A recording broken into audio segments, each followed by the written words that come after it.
Hi எல்லாருக்கும் வணக்கம். எல்லாருக்குமே ஹாப்பி பொங்கல். இந்த வீடியோ ஸ்பெஷலாக அதுக்காக அப்படின்னு பார்த்தீங்கன்னா BB7 டைட்டில் வின் பண்ணது அர்ச்சனா தான். Really so happy. அண்ட் இந்த இதில் பர்டிகுலராக நான் என்ன ஷேர் பண்ணணும்னு நினைக்கிறேன்னா, RJ Bravo வந்து அர்ச்சனா ரொம்ப டவுனாக இருக்கும்போது அவங்க வந்து ஒரு பிரேஸ்லெட் மாதிரி ஒன்று கொடுத்துருந்தாங்க. அது வந்து இது வந்து ரொம்ப சக்தி வாய்ந்த ஒன்று, நீ எப்பவுமே உன் கையில் வச்சுக்கோ, உனக்கு எப்பவுமே ஒரு பாசிட்டிவ் வைப் வரும்னு சொல்லி கொடுத்துருக்காங்க. ஆனால் அது வந்து அவ்வளோ பெரிய சக்தி வாய்ந்ததெல்லாம் கிடையாது. அவர் சொன்ன வார்த்தை தான் அந்த அளவுக்கு சக்தி வாய்ந்த ஒரு விஷயம்.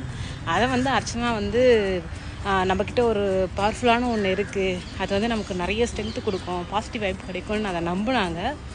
அது வந்து அது உண்மையாகவே அவங்களுக்கு நிறைய இடங்கள் அது வந்து பாசிட்டிவ் வைப் கிடச்சிருக்கு. இதை வந்து என்ன சொல்ல வரோன்னா, நம்ம லட்சக்கணக்கில் கோடிக்கணக்கில் நம்ம வந்து ஒரு கிஃப்ட்டு ஒருத்தர் கொடுத்தாலும் அதை கம்பேர் பண்ணும்போது வெறும் ஒரு 5 ரூபாய்க்கு இல்லை ஒரு 10 ரூபாய்க்கு ஒரு சின்னதாக ஒரு கயிறு வாங்கி கொடுத்து, இந்த கயிறுக்கு அவ்வளோ பவர்ஃபுல் அப்படின்னு சொல்லி நம்ம ஒருத்தர் கொடுக்கும்போது, அந்த கயிறில் அந்த பவர் இருக்கோ இல்லையோ, நம்ம கொடுக்குற அந்த பவர்ஃபுல்லான வேர்ட்ஸ் இருக்குது பார்த்திங்களா, அதுக்கு அவ்வளோ பவர் இருக்கும்.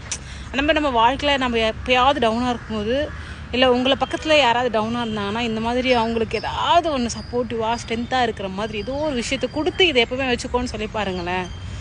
அது சச் எ பியூட்டிஃபுல்லான ஒரு விஷயமா இருக்கும். அது